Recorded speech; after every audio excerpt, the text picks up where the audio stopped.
Uncertainty is indeed the worst of all miseries, because it makes its victims believe and imagine every horror. From our post we could see at the windows and doors of the little houses scattered among the fields the anxious, inquiring faces of our men. They, too, were tortured by uncertainty. They stood huddled together, looking in our direction, waiting for a sign or an order. Suddenly our doubts were dissipated. "To arms!" cried our Major in a ringing voice that echoed above the cracking of the bullets and was heard by the whole squadron. He had no need to repeat the order. In the twinkling of an eye my troop had formed behind me in squads. My men waited in absolute silence, their eyes fixed upon me, kneeling on one knee and leaning on their rifles.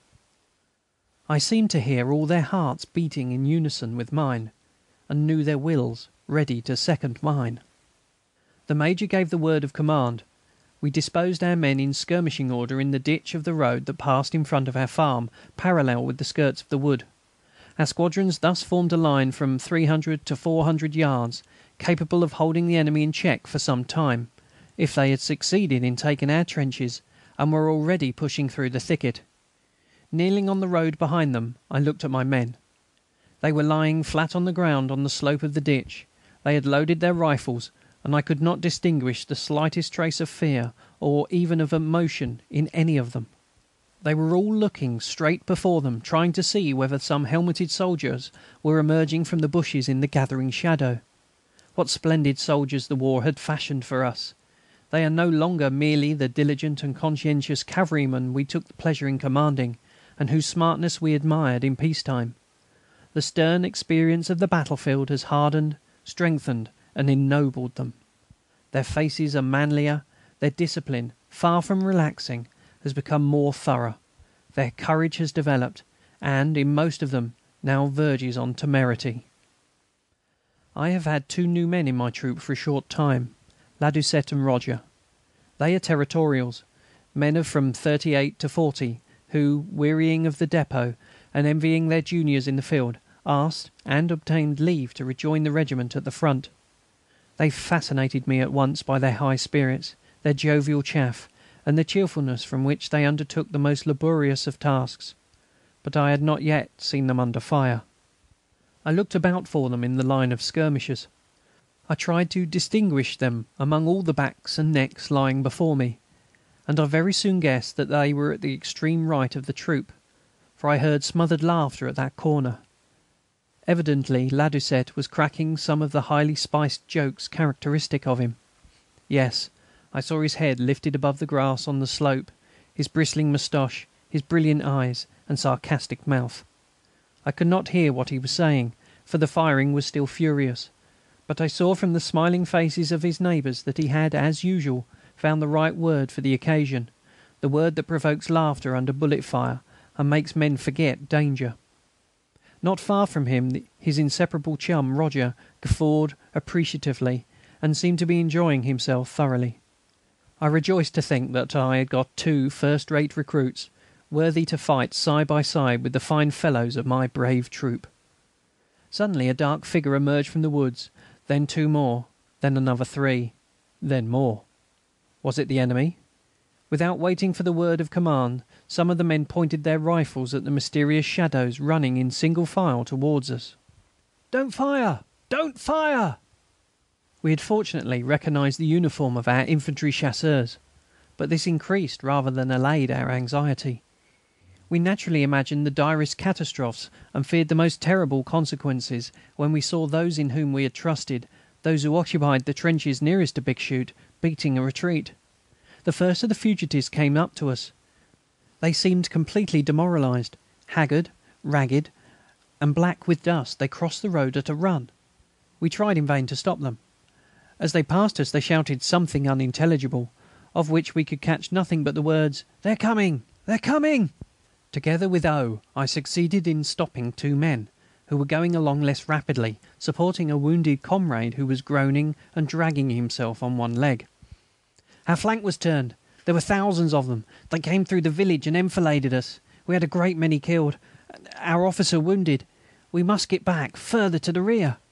As they went off haltingly with their comrade, whose groans were pitiable to hear, the tall figure of a lieutenant of foot chasseurs rose suddenly before us. He looked like a ghost, and for a moment we thought he was about to fall, an exhausted mass, at our feet. His face was covered with blood. The red mask in which the white eyes formed two brilliant spots was horrible to see. His torn tunic and all his clothing was saturated with blood. He was gesticulating wildly with the revolver he clutched in his hands, and seemed absolutely distraught. As he passed, the Major seized him by the arm. "Halt! Halt! Look here, you must rally your men. We can put up a good defence here." The officer wrenched himself free, and went off with hasty strides, calling to us without turning his head. "I know what I must do. We can't hold a line here. I'm going to form up by the artillery." 2 more men came by, depressed and silent, bent down by the weight of their knapsacks.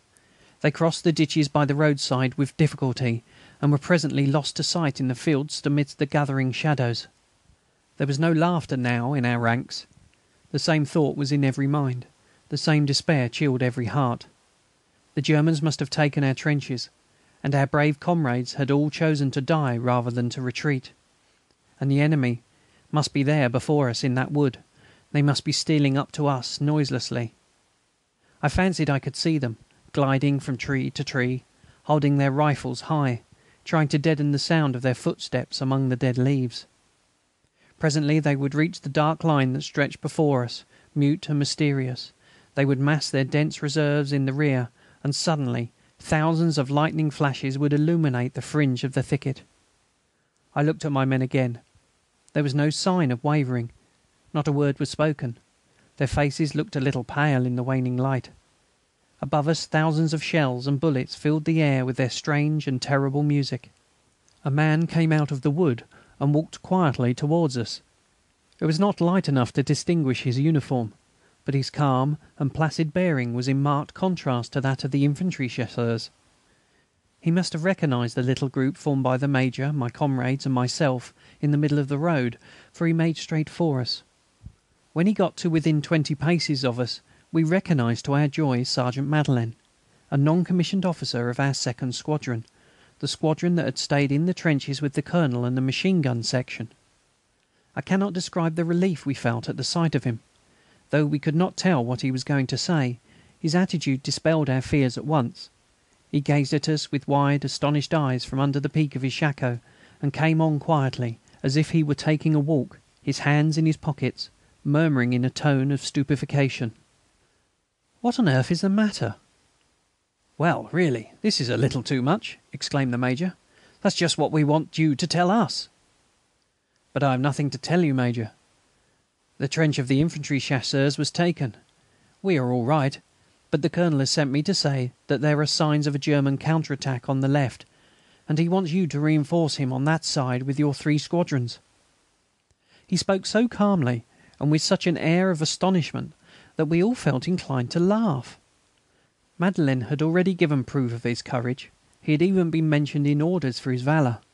But we had never seen him so placidly good-humoured under fire as on this occasion. All our fears were at once put to flight, and we thought only of one thing: to fly to the help of our comrades and to win our share of glory. "Forward!" The officers had advanced in front of the line of skirmishers. All the men sprang up in an instant, and the 3 squadrons dashed forward full speed. But at the exact moment when our men, springing out of the ditches, began their advance towards the wood, the enemy's artillery, shortening its range, began to pour a perfect hail of shrapnel on our line. It was now almost pitch black, and there was something infernal in that scene. The shells were bursting at a considerable height above us, some in front, some behind. They made a horrible kind of music. There must have been at least 2 batteries at work upon us, for we could no longer distinguish even the 3 characteristic shots of the German batteries in rafale fire. The noise was incessant, and each shell as it burst illuminated a small section of the battlefield for a second. It just showed a tree trunk, a bit of wall, a strip of hedge, and then darkness fell again over this point, while another was illuminated by the crash of a new explosion. At one moment a sudden horror gripped me. To my left a shrapnel shell fell full on the line of our 3rd Squadron.